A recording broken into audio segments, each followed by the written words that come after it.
Group B Strep. You may be thinking you have heard of this before. It is a common bacteria called Group B Streptococcus, but it can also be called Streptococcus galacti, Group B Strep, Strep B, or GBS. For the rest of the information in the video, we're going to refer to it as GBS, and this is the most commonly used term. GBS is a common bacteria found in all people. In women, up to 40% will have the bacteria in the vagina without any symptoms.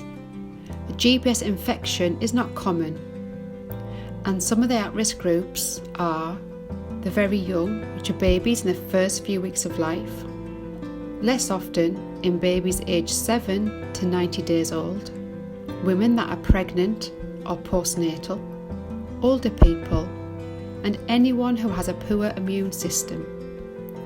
GBS infection can cause severe infection, which can be known as sepsis, swelling of the lungs, also known as pneumonia, infection of the protective brain tissue, meningitis, and localized infections, so it is infecting the part of the body it is found in. GBS infection can be treated with antibiotics, and most people respond very well. Sadly though, for some, they may become too sick and die, or they may have long-term health problems. 60% of GBS infections in babies are within the first 6 days from birth. This is called early onset GBS infection. It is most likely to affect babies around the time of birth. It is not known why some babies become infected and other babies don't. It is important to remember it is not your fault if your baby develops a GBS infection. Please talk to your healthcare professional if you have any worries or concerns. This may be your midwife, health visitor, or doctor. There are treatments we can give to try and prevent or reduce the early onset GBS infection in babies. In pregnancy, if you have a positive urine test for GBS, you'll be treated with antibiotics via tablet. This is to treat the urine infection. When you are in labour, antibiotics will be given to you, and this will be through a drip. Women that are in labour will give antibiotics through a drip every 4 hours if you have any of the following risk factors in your labour. And they include preterm birth, a previous baby with GBS infection, if it is thought you have an infection in your labour, if your waters have broken more than 24 hours before the baby is born, or if you had a positive GBS test in this current pregnancy. After you have given birth, your baby may require special monitoring for 12 hours. This would include looking at your baby's general well-being, their heart rate, their breathing, their temperature, and their feeding. You can always ask your midwife or doctor for your baby's plan of care.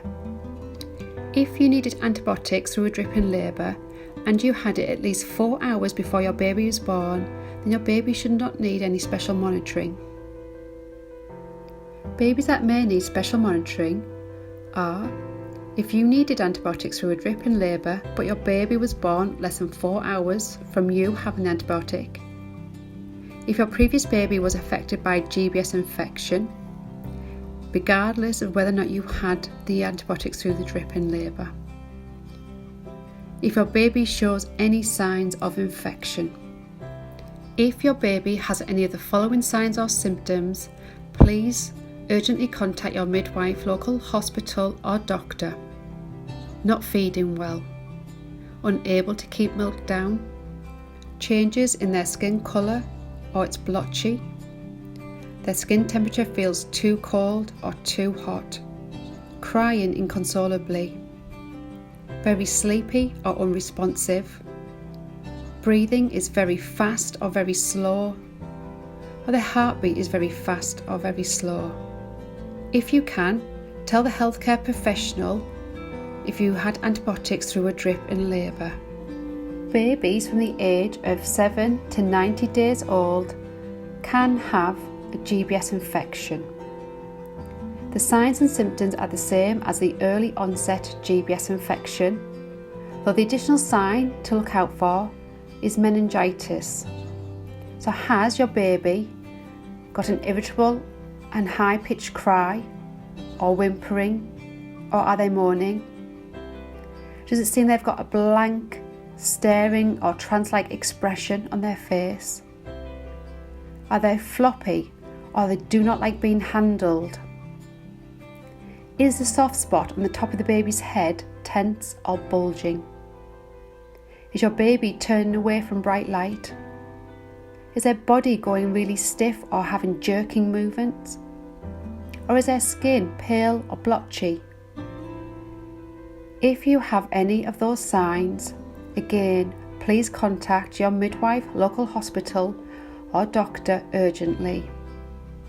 It is important you always speak to someone if you have any concerns regarding your baby's health and well-being.